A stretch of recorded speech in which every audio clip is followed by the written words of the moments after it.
According to an exclusive report from Dispatch, singer Rain and actress Kim Tae Hee are currently vacationing in Italy.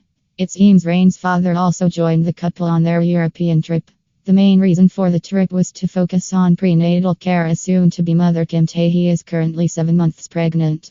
The couple was also spotted by witnesses freely spending quality time together, claiming Kim Tae Hee's baby bump was quite noticeable now. Following their vacation in Italy, the star couple will be heading over to the United States. A media outlet stated Rain will be visiting America due to business matters. Meanwhile, the actress was reported to be 15 weeks pregnant back in May and is currently preparing for a safe delivery.